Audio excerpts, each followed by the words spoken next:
দেখি বার্মার আমার মুসলমান ভাই, নিজের চোখে তাকায় দেখলাম বাড়ি ঘর এক কাতারে সব আগুন জ্বলে, আগুন আর আগুন। দেখেছি আগুনে মানুষ জ্বালায় ফেলতেছে। কই বিশ্ব বিবেক, কই বিশ্ব মানবতা, কই?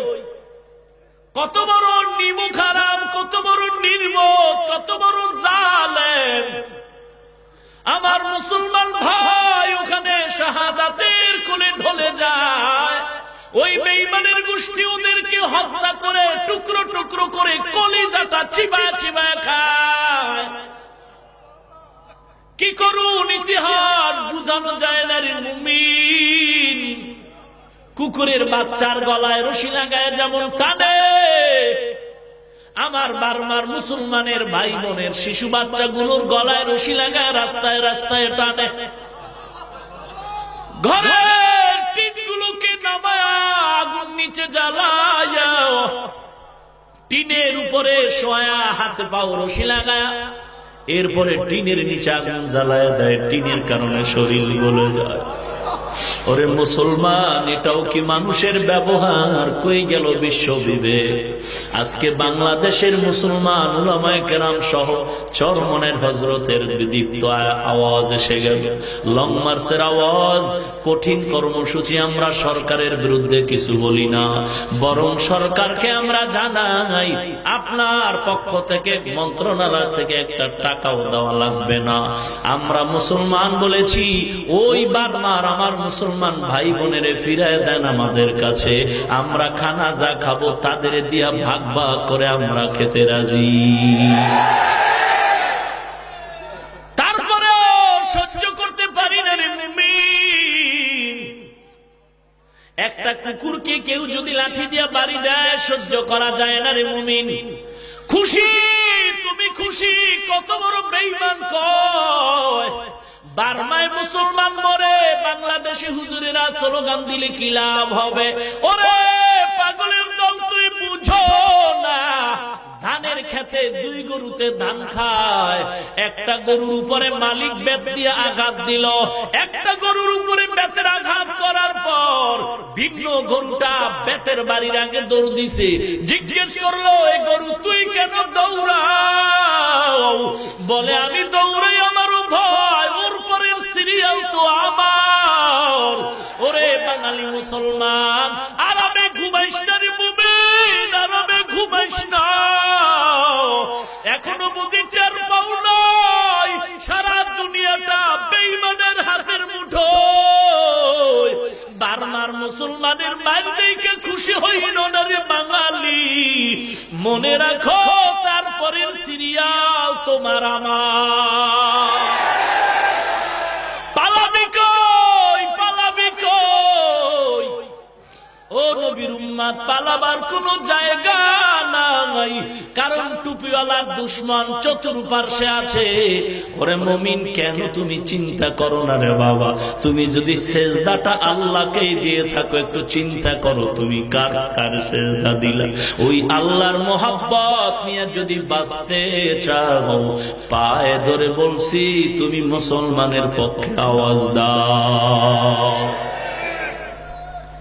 ওরে নবীর উম্মতের দল, স্লোগান দিলে কি হয়? স্লোগান দিলে কত বড় নিমক হারাম।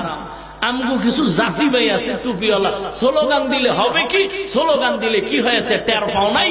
বেশ্যা তাসলিমা পালায়ে গেছে। স্লোগান দিলে কি হয় টের পাও নাই? স্লোগান দিলে কি হয় টের পাও নাই? মক্কার বিরুদ্ধে, হজের বিরুদ্ধে কথা বলায় স্লোগানে কি হয়েছে টের পাও নাই?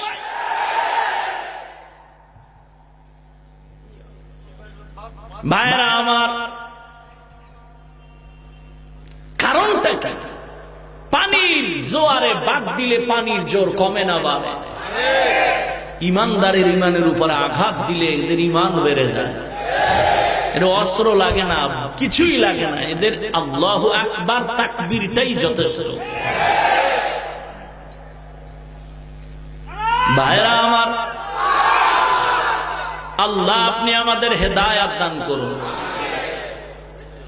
আমি এই এতক্ষণ একটু এই যে একটু কথা বললাম বার্মাকে নিয়ে, আল্লাহ আপনি সাক্ষী, আমি মুসলমানের বাচ্চা, আমার সিনায় কোরআন, আমি যদি মিথ্যা বলি বিচার হবে আল্লাহর আদালত।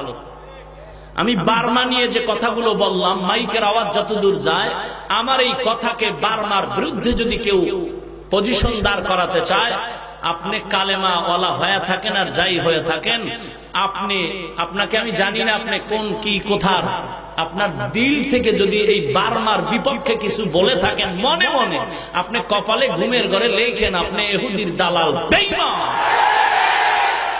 আপনি পাঁচ ওয়াক্ত নামাজি হলেও বেঈমান। ভাইরা আমার, আল্লাহ আমাদের হেদায়েত দান করুন। আর জোরে বলেন আমিন। বাংলাদেশের এই 16 কোটি মুসলমান মনে করেছে দেশে তো মাদ্রাসার অভাব নাই, মসজিদের অভাব নাই, ওয়াজ মাহফিলে লোক অনেক বেশি না কম? অনেক বেশি। জায়গা হয় না, মাঠ যদি আরো বাড়ানো হয় আরো আল্লাহর বান্দা বেড়ে যাবে।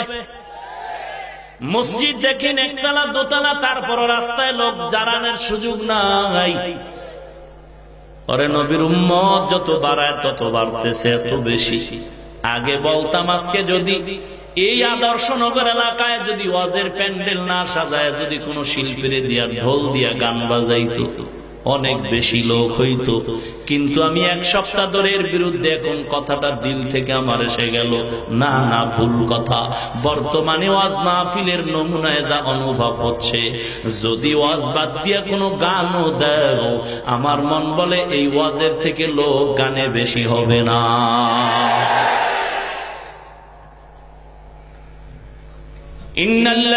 ইল্লাল্লাযীনা আমানু ওয়া আমিলুস সালিহাত, 4 গুণওয়ালা মানুষ জান্নাতি। 1 নাম্বার ঈমান। কেমন ঈমান? আল্লাহকে মানি, বেন নামাজও বাদ দে, আল্লাহকে মানি, অন্যের হক নষ্ট করি, নির্ভেজাল ঈমান নাকি এটা? না না, নিরঙ্কুশ ঈমান বান্দা তুমি অন্তরে ঢুকায় নাও। আমরা সবাই ঈমানের কালেমা পড়েছি নি? কালেমা পড়েছেন? পড়েন তো, আরেকটু বার বেয়াদবি মাফ করেন, কালেমাটা পড়েন তো।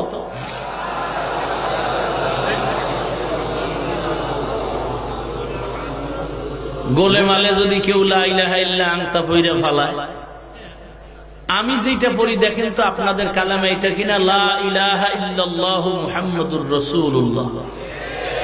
এই কালেমা সবার? আওয়ামী লীগ যারা করেন আপনাদের কালেমা এটা? আল্লাহকে মোহাব্বত করে বলেন তো এই কালেমা? বিএমপি যারা করেন আপনাদের কালেমা এটা? সব জাহান্নামী, সবাই জাহান্নামী। চান্দি গরম করেন না, শুনেন কেন বলবো। তাবলীগওয়ালারা জাহান্নামী কেন? এই দাওয়াত টাওয়াত এটা ইসলামে নাই, কোরআন হাদিসে নাই, এক শ্রেণীর ফতোয়া, টেলিভিশন থেকে ফতোয়া। পীর আর পীরের মুরিদরা জাহান্নামী, কারণ এই পীর তন্ত্র কোরআন হাদিসে নাই, এরা জাহান্নামী। টেলিভিশন ওয়ালা হুজুরের ফতোয়া। দেওবন্দি আবু হানিফা মুশরিক, জাহান্নামী কেন? মাযহাব তাযহাব কোরআন হাদিসে নাই। খাজা মুঈনুদ্দিন চিশতি আজমিরি গাঞ্জাখোর। তাহলে আমরা তো গেছি গা জাহান্নামে। যারা তাবলীগেও নাই, পীরের কাছেও নাই, যারা দেওবন্দি বুঝে না, মাযহাব বুঝে না, এরকম কিছু লোক আছে না? কথা বলেন। তাহলে এরাও জাহান্নামী কেন? আমি বলেছি এরাও জাহান্নামী কেন? ভালো করে কেন জবাব শুনে নেন। কোন দেশে আজ বসবাস করি আমরা? আধা মিনিটের জন্য বিবেকের কাছে প্রশ্ন করি, একটু খেয়াল করেন। এই যে কালেমাটা শুনাইলাম, যারা বলেছেন পীর মুরিদি কোরআন হাদিসে নাই, তাবলীগ নাই, মাযহাব নাই, তারাই বলেছেন কালিমায়ে তয়্যিবা কুফরি কালিমা। ও আওয়ামী লীগ ওয়ালারা, ও বিএনপি ওয়ালারা, যেই হুজুর টেলিভিশন থেকে ফতোয়া দিলেন কালিমায়ে তয়্যিবা কুফরি কালিমা, তাহলে আপনি শুধুই কুফরি করে জাহান্নামী না, আপনার বাবাও জাহান্নামী, আপনার মাও জাহান্নামী, আপনার 14 পুরুষ জাহান্নামী, কারণ তারাও তো এই কালেমা পড়েছে। শুধু কি তাই? মজার ব্যাপার, আপনারা আমরাই না, যেই হুজুরে ফতোয়াটা দিলেন তার দাদারাও জাহান্নামী, কারণ সেই হুজুরকেও চিনি কোন দরবারের কুতুব। এবার আপনি চিন্তা করুন, কি ওয়াজ শুনবেন আর করব? কালেমাই ভেজাল, তো ওয়াজ শুনবেন কি? আবার আপনারা বিমুগ্ধ হয়ে তাদের লেকচার শুনেন খুব মজা করে। আফসোস, কয় কোনো বিতর্ক টিতর্ক নাই, মানে বাস দিব, কোনো বিতর্ক করা যাবে না। আল্লাহ আপনি হেদায়েত দান করুন।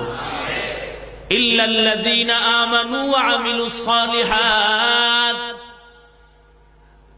1 নম্বরে ঈমান, 2 নম্বরে নেক আমল করো হে মুমিন। ঈমান এমন এক মজবুত ঈমান, ইয়ামান দেশের নাম আপনারা শুনেছেন, মুলকি ইয়ামান। ওই ইয়ামান দেশ থেকে 360 আউলিয়ার কাফেলা নিয়ে আসলেন শাহজালাল রহমাতুল্লাহ আলাইহি। আজকে কত শাহজালালের ভক্ত পাওয়া যায়, নামাজ নাই, দাড়ি নাই, টুপি নাই, গাঞ্জা টানে। আসতে বললেন কেন? তাদের কিছু পক্ষের দালাল আসেননি। তাহলে চিল্লায় বলেন ঠিক নেই? ওরে বান্দা, শাহজালালের ভক্ত তুমি চূড়ান্ত এক ভণ্ড। কারণ শাহজালালকে চিনো, ভালো করে চিনো, যিনি জীবনে আল্লাহর মোহাব্বতে পড়ে বিবাহ করেন নাই। আর তুমি আজকে ম্যাডামের পাগল হইয়া নবীর সুন্নতের জবাই দাও।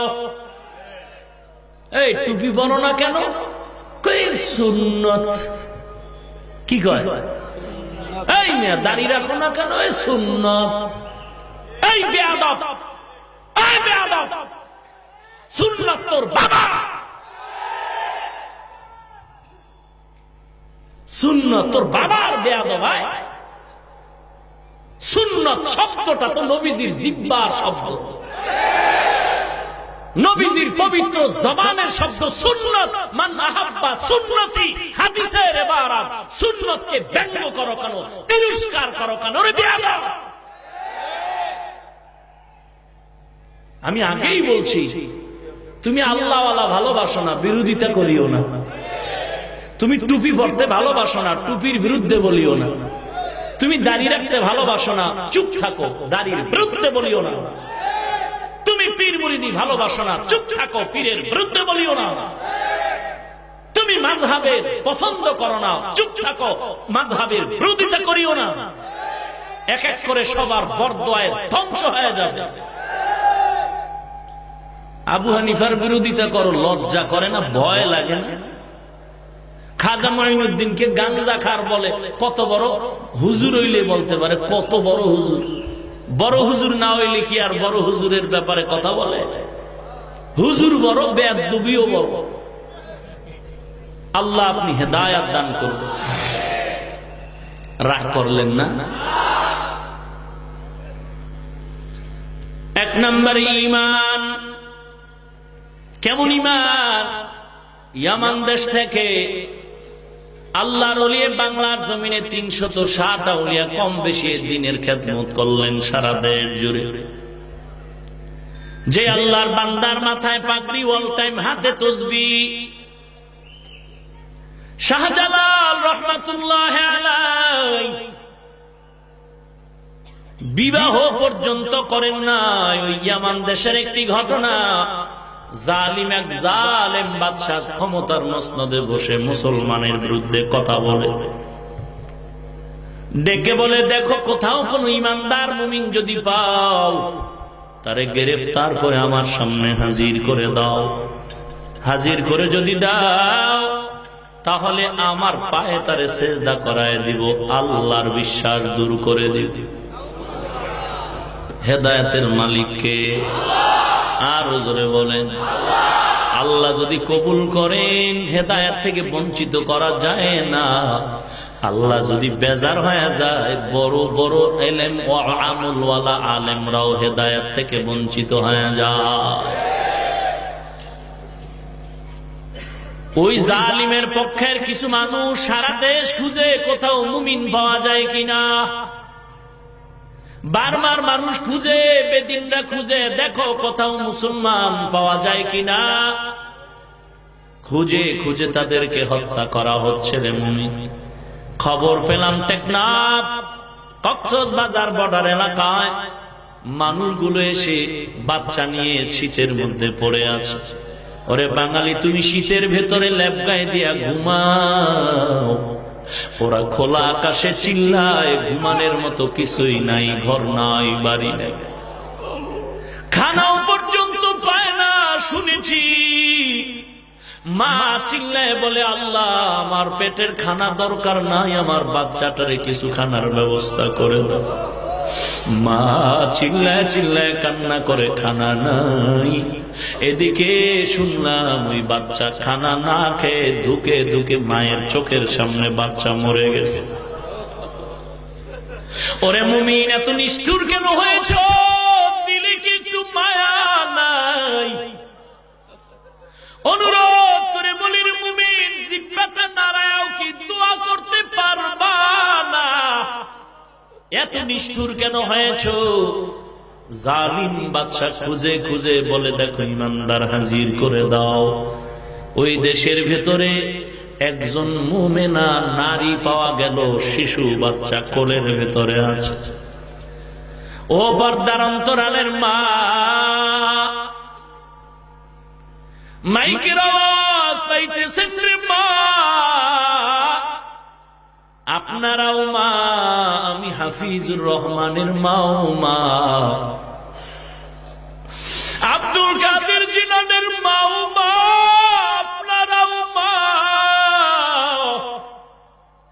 বাইজিদ বুস্তামির মাও মা, আপনারাও মা, খাজা মঈনুদ্দিন চিশতি আজমিরির মাও মা, আপনারাও মা। ও মা, মনে কি চায় না আলেমের মা হয় কবরে যাবে? টাকা দিয়া কি করবেন, কি করবেন? আজকে কত টাকাওয়ালা ঢাকার ফ্ল্যাটে ঘুমায়, মা বাবার খবর নেই না। কুরবানির ঈদের দিন মা দরজা আটকায়া চিপায় বসে কান্না করে, আমার ঈদের আনন্দ নাই, কারণ আমি গরিব, আমার ছেলে বিবাহ করে কোথায় যেন চলে গেল, খোঁজ খবর নেন, আমি বিপাকে পড়ে আছি। ওরে সন্তান, ওই মা বাবাকে ভুলে আজ কোথায়? যদি মনে করো মা তোমার জন্য দোয়া করে না, বরদোয়া করে, আল্লাহর কসম তুমি যেখানেই থাকো যাই করো, মা বাবার দোয়া ছাড়া তুমি চলতে পারো না। হাত তুলে দোয়া করার দরকার হয় না, হাত তুলে দোয়া করার দরকার নাই। মায়ের দিলটা খুশি, আমার আল্লাহ তাআলা খুশি। একটি গেলাস পানির ফলে বাইজিদের কোলে তুলে, হাত তুলে মা বলে বাইজিদকে বলি বানাও, মায়ের দোয়া লো হে মুমিন, মায়ের দোয়া লো, মায়ের দোয়া লো হে মুমিন, মায়ের দোয়া লো। বিপদে পড়বে না তুমি যখন যেথায় যাও, বিপদে পড়বে না তুমি যখন যেথায় যাও, মায়ের দোয়া লো হে মুমিন, মায়ের দোয়া লো, মায়ের দোয়া লো হে মুমিন, মায়ের দোয়া লো। নিজে নিজে মনে করো টাকায় আমি হইলাম বড়, যার কারণে মৃত্যু মুখে বেঈমান হয়ে যাও, যার কারণে মৃত্যু মুখে বেঈমান হয়ে যাও। মায়ের দোয়া লো হে মুমিন, মায়ের দোয়া লো, মায়ের দোয়া লও হে মুমিন, মায়ের দোয়া লও। বিপদে পড়বে না তুমি যখন যেথায় যাও, বিপদে পড়বে না তুমি যখন যেথায় যাও। মায়ের দোয়া লও হে মুমিন, মায়ের দোয়া লও, মায়ের দোয়া লও হে মুমিন, মায়ের দোয়া লও।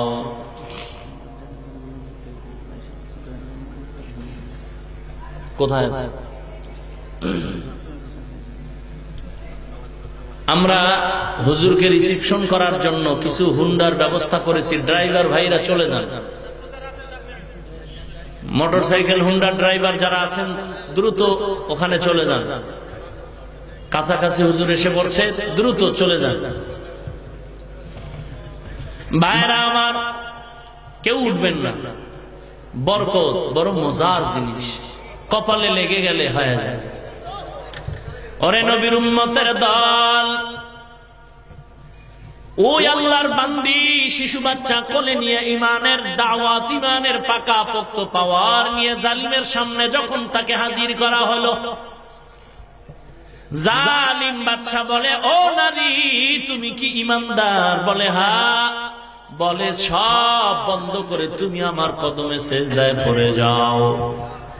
আল্লাহর বান্দি মুমিনা ইমানের পাওয়ার নিয়ে ডেকে বলে, রে ও জালেম, মনে করেছো আমি নারী দুর্বল? না, আমার জীবন চলে যাবে কোনো বাধা নাই, তারপরেও আমি এই কপাল আল্লাহর কদমেই দিয়েছি, ভিন্ন কোনো কারো কদমে কপাল দিব না। জালিমের মাথা গরম, ডাক দিয়ে বলে, রে ও মা, তুমি যদি আমার কদমে সিজদা না দাও, তোমার এই দুধের বাচ্চাটারে আমি অগ্নিকুণ্ড প্রজ্বলিত আগুনে জ্বালায় দেব। ভাইরা আমার, মা ডেকে বলে, আমার ইমান এত মজবুত, আমার জীবন চলে যাবে, সব চলে যাবে, তারপরেও আমি, আমার বাচ্চাও যদি চলে যায়, আমি ইমান থেকে পিছপা হব না। জালিম অনেক বুঝানোর পরে ইমানদার মহিলার ইমান কোনোভাবেই দুর্বল করতে পারল না। শেষ পর্যন্ত জালেম সিদ্ধান্ত নিল, এ প্রহরীরা ধরো তাড়াতাড়ি এই মহিলার দুধের বাচ্চাটারে আগুনে ফেলে দাও। জালিমের অর্ডারে যখন মায়ের দুধের শিশুটাকে আগুনের মধ্যে নেওয়া হয়, মা চোখের পানি ছেড়ে কান্নায় বিভোর। বাচ্চাটারে যখন কোল থেকে সিনায় নিয়ে আগুনের মধ্যে ফেলে দেওয়া হয়, বাচ্চা আগুনে গিয়া আল্লাহর কুদরত জারি হয়ে গেল। বাচ্চা আগুনের মধ্যে যাওয়ার পর বাচ্চা এমনি যেমন মাঠে ছেড়ে দিলে খেলাধুলা করে, ওই ইমানদার মায়ের বাচ্চাটাও আগুনে যাওয়ার পরে হাসে আর খেলতেছে। ইমানের বরকত, ইমান। ওই মহিলা কান্নায় বিভোর, বাচ্চার জবান খুলে গেল। বাচ্চাটা মাকে ডেকে বলে, মা কাঁদবা না, কোনো ভয় নাই, ইমানের বরকতে আল্লাহ আগুন আর আগুন রাখেন নাই, এই আগুনটা আল্লাহ ফুলের বাগান বানায় দিয়েছে। ও মা, কোনো চিন্তা করার দরকার নাই, মা তুমিও ভয় পেও না, বিসমিল্লাহ বলে তুমিও আগুনে ঝাঁপ দাও, কারণ এটা আগুন নয়, আল্লাহ ফুলের বাগান বানায় দিয়েছেন। তুমিও বিসমিল্লাহ বলে আগুনের মধ্যে ঝাঁপ দাও। মা কান্নায় বিভোর, মানুষগুলো তাকায় দেখে আশ্চর্য, বাচ্চা আগুনের মধ্যে খেলা করে, কারণ আগুন আল্লাহর গোলাম। চোখে দেখো আগুন, কিন্তু তাপ নাই, এটা এখন ফুলের বাগান, সুগরান পাওয়া যায়। ওরে মুমিন, জেলখানার ভয় পেও না, কারণ জেলখানা মুমিনের জন্য জেলখানা নয়, মুমিনের জন্য জেলখানা হলো ইবাদতখানা। বাচ্চা আল্লাহর মহব্বত নিয়ে মাকে ডেকে বলে, আয় আয় মা, আগুনের মধ্যে ঝাঁপ দাও। তাড়াতাড়ি আগুনের মধ্যে ঝাঁপ দাও, আগুন তোমার শরীরে স্পর্শ করবে না, তাড়াতাড়ি আসো। আন্দারামা দরবি বোরহানে হোক তাববিনী ইশরতে খাসনে হোক। আন্দারামা দরকে মন ইজা খোশম গরছে তর সুরত মিয়নে আতশা। মা তোমার কি ঘটনা মনে নাই? নমরুদ পয়গম্বর ইব্রাহিমকে আগুনে যখন ফেললো, আল্লাহ পাক ইমানের বরকতে আগুন ফুলের বাগান বানায় দিল।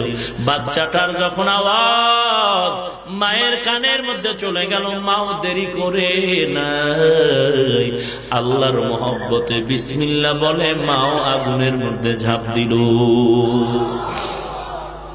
বাচ্চার মা এখন আগুনের মধ্যে কথা বলে, হাসি তামাশা করে। মানুষগুলো দেখে আশ্চর্য হয়ে গেল। আমি জালেম বলে কি ব্যাপার? মহিলা বাচ্চার মায়ের কাণ্ড দেখে ওই জায়গায় হাজার হাজার মানুষ আল্লাহর উপরে ঈমান এনে ফেলল। জালিমের মাথা গরম হয়ে গেল। আমি চাইলাম একটা ঈমানদার যেন এই জমিনে না থাকে, সব মরে যায়। একটাকে বাধা দিতে গিয়া দেখলাম আরো 10 জন ঈমানদার তৈরি হয়ে গেল। কারণটা কি বুঝি না, বুঝি না, বুঝি না। বন্ধ করে দিতে চাই এ জমিনে যেন মাদ্রাসা না থাকে, কিন্তু দেখা যায় এত মাদ্রাসা কেন, এত মাদ্রাসা কেন? এরে বাঙালি কপালে লেখা নাও, ওরে যত গালি দিবি, যত বিরোধিতা করবি, একটা টাকাও দিবি না, আল্লাহ কুদরতি সাহায্য দিয়া মাদ্রাসা বানায় দিবে, জায়গার ব্যবস্থা করে দিবে। ওরে মুমিন, কোন চিন্তা নাই। বাইতুল্লাহর গিলাফ ধরে বলেছিল মালিক, সরকার স্কুলের জায়গা বরাদ্দ দেয়, খেলার মাঠের জায়গা দেয়। ওরে মালিক, তোমার কাছে অভাব নাই। কত বান্দা ঘুমের ঘরে স্বপ্ন দেখে বলে আমি স্বপ্ন দেখলাম। আল্লাহু আকবার। আজকে 11টার দিকে সম্ভবত আমি এই যে কাজ করতেছি, দেখতেছি ডেকোরেশন কি হচ্ছে। এই এলাকার এক আল্লাহর বান্দা, গরিব, নামটা বললে অনেকে চিনবেন, এসে আমার হাত ধরে এই কোনায় স্টেজে হাত ধরে কান্না করে, হুজুর আমি ভোর রাতে স্বপ্ন দেখে চিন্তা দেখি আপনি বয়ান করতেছেন আর মাদ্রাসার কথা বলতেছেন।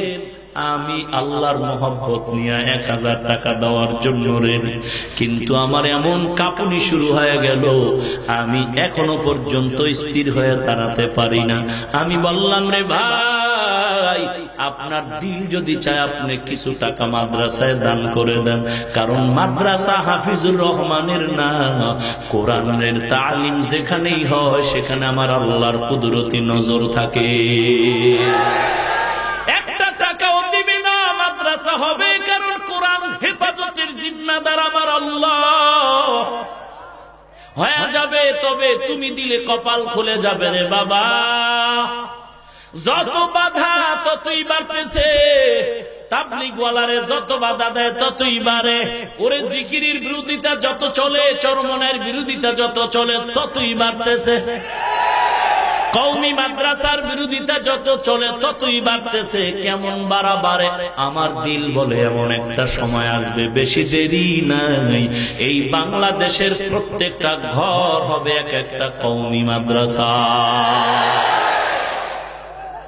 অনেকে মনে করে মাদ্রাসায় বুঝি ফকিন্নির ছেলে মেয়েরা লেখাপড়া করে। না না, র্যাবের ছেলে কোরআনের হাফেজ, ওরে আর্মির ছেলে কোরআনের হাফেজ, ওসিডিসিএসপির ছেলে কোরআনের হাফেজ। ওরে মুমিন, ফকিন্নির ছেলেরা পড়ে না, মনে করে ওরা বুঝি না খায় মরে গেছে। না বাবা, যদিও অল্প টাকা, তবে বরকত অনেক বেশি। কে খাওয়া? ওরে কত বিরোধিতা করেছে নমরুদ হামান, আজ পর্যন্ত কিছু করতে পারে নাই। কোরআনের খেদমত চলতেছে, কিন্তু বিরোধিতা যারা করছে তাদের কপালটা পুড়ে গেছে রে বাবা। আমি আল্লাহর মোহাব্বত নিয়ে বলছি, ও মুমিন ভাই, ইমানটারে মজবুত করে নাও। 4 গুণওয়ালা মানুষ জান্নাতি, এর ভিতরে প্রথম গুণ হলো ঈমান। ঈমানটারে এত মজবুত করে নাও রে মুমিন ভাই, সাহাবায়ে কেরামদের মতো ঈমানদার হয়ে যাও। ওরে মুসলমান, কেমন ঈমান? قال رسول الله صلى الله عليه وسلم لا طاعة لمخلوق في معصية الخالق। আল্লাহর নবী বলেন, আল্লাহকে বেজার করে পৃথিবীর কারো আদেশ মানা যাবে না, নিষেধ মানা যাবে না, হারাম। ওরে মুমিন, অনুরোধ করে বলছি রে ভাই, গভীর রাত আল্লাহর কাছে দোয়া করে যাব। আমিও আপনাদের কাছে অন্তর ভরে বিনয়ের সাথে দোয়া চাই।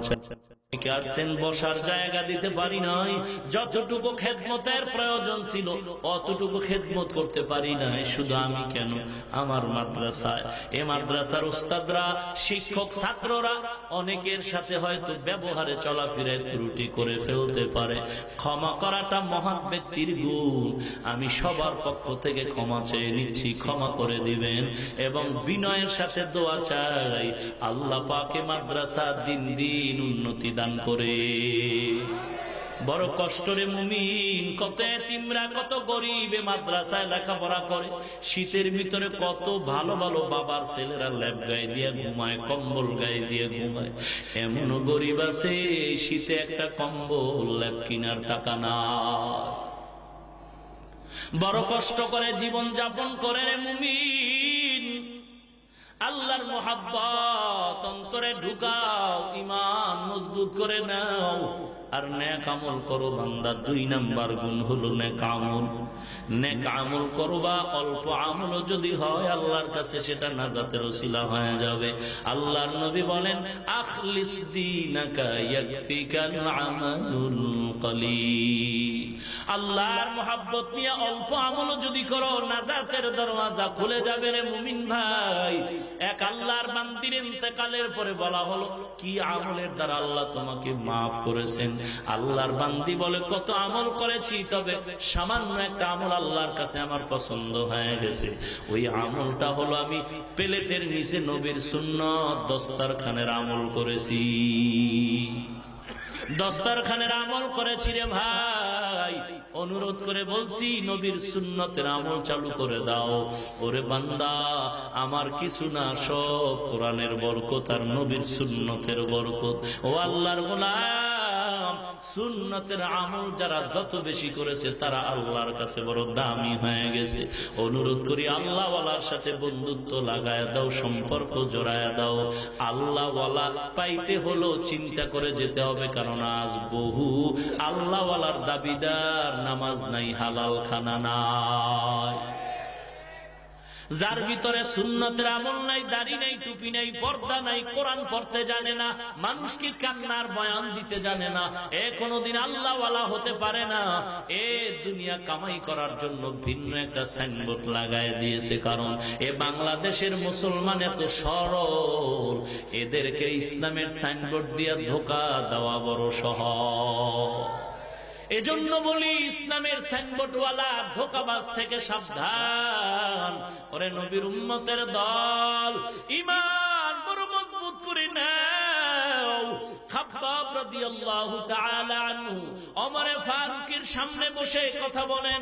ওমর গল্প করে, ইসলাম কবুল করতে গিয়ে বড় কষ্ট পেয়েছি, কত কষ্ট করেছি।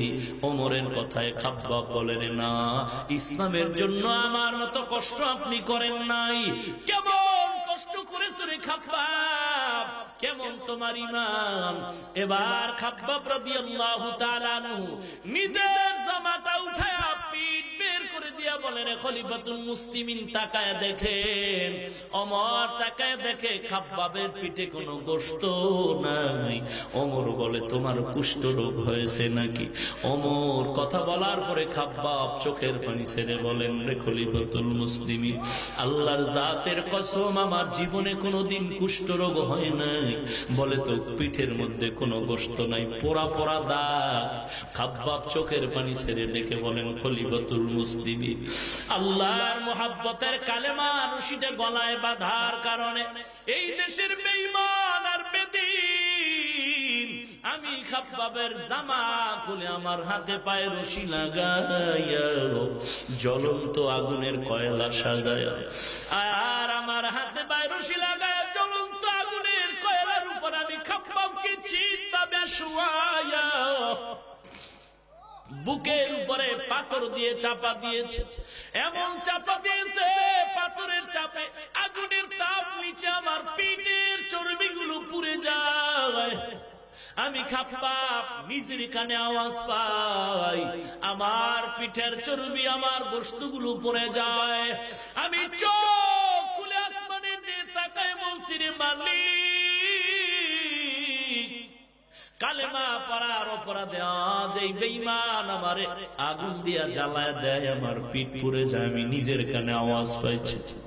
ও আল্লাহ, তারপর আমি বেজার না, আরো প্রয়োজনে দুনিয়ায় কষ্ট দাও, তারপরেও জাহান্নামের আগুনে তুমি জ্বালাইবা না রে মালিক। কারণ জাহান্নাম এত ভয়ানক, এত ভয়ানক, কিয়ামতের ময়দান যখন কায়েম হয়ে যাবে, ওই জাহান্নামের আওয়াজে হাসরের ময়দানটা থরথর থরথর করে কাঁপতে থাকবে। চিল্লায় বলবে, আল্লাহ আমার পেটের ক্ষুধা খানা দাও। আল্লাহ বলবে, একটু সবর কর, অপেক্ষা করো, জাহান্নাম হামাগুড়ি দিয়ে সামনে আসবে। আল্লাহ বলে, ফেরেশতারা জাহান্নামের গলায় শিকল লাগায় পেছনে পেছনে টানতে থাকো। 70,000 ফেরেশতারা শিকল লাগায় ধরে রাখতে পারবে না, জাহান্নাম সামন দিকে আগায়। এমন অবস্থা, আওয়াজে হাসরের ময়দান এমন অবস্থা হয়ে যাবে, ওই জাহান্নামের আওয়াজে আমার নবী সহ্য করতে না পেরে সেজদায় পড়ে কান্না করবেন, ও আল্লাহ জাহান্নামের আওয়াজ ফিরাও। একটা উম্মত যদি জাহান্নামে যায়, আমি নবী জান্নাতে যাব না। আল্লাহ বলেন, ও পয়গম্বর, কান্নার কোন প্রয়োজন নাই। আল্লাহ ফেরেশতাকে একটু কুদরতের হাতে পানি দিয়ে বলবে, জাহান্নামের গায়ে ছিটায় দাও। জাহান্নামের গায়ে পানিটা ছিটায় দাও মাত্র দ্রুত পেছনে দৌড়ায়। ডাক দিয়ে বলা হয়, ফেরেশতারা, রে মালিক, 70,000 শিকল লাগাও যে জাহান্নামটারে ধরে রাখতে পারি না, আপনি একটু পানি দিলেন জাহান্নাম পেছনে যায়। এ পানিটা কি বরকতি পানি? এটা কি জমজমের পানি, নাকি এটা হাউজে কাউসারের পানি? এটা কি আবে হায়াত? বলেন, এটা হাউজে কাউসারের পানি না, এ পানি কোন আবে হায়াতের পানি না। এই পানিটা হলো দুনিয়ায় আমার পয়গম্বরের উম্মতের চোখের পানি। আমি আল্লাহ উম্মতের জাহান্নামের আযাবের ভয়ের চোখের পানি জমা করে রেখেছি, এই পানি দিয়া আর জাহান্নামটারে নিভায় দিলাম। ওরে মুমিন, কান্না করো, যদি না আসে আল্লাহকে বলো, বলতেও কেউ পারো না রে, নিমুখ হারাম হয়ে গেল। আল্লাহর কাছে কি তৌফিকও চাইতে পারি না? আল্লাহ কান্নাওয়ালা চক্ষু দাও, আল্লাহ কান্নাওয়ালা চক্ষু দাও। আর কান্না তৈরি করার জন্য বেশি বেশি আল্লাহর জিকির দরকার। যেই জবানে, যেই কলবের ভেতরে আল্লাহর স্মরণ থাকবে, ওই বান্দার দিল নরম। আর যার দিল নরম, যার চোখেই থাকবে পানি আর পানি। অতএব আল্লাহর জিকির কি সাথী বানায় নেই পীরের জিকির না আল্লাহর জিকির? আল্লাহর জিকির যে যত বেশি করবে, আল্লাহ তার দিলটারে তত নরম বানায় দিবেন। আল্লাহর মোহাব্বতের জিকির করব, কোন পীরের জিকির না, আল্লাহর নামের জিকির। চক্ষু বন্ধ করে জিকির যদি করতে পারি রে বাবা, জান্নাতের দরজা খুলে যাবে। ওই কুড়িগ্রামে এক আল্লাহর বান্দার লাশ 30 বছর পরে কাফন সহ তাজা পাওয়া গেল।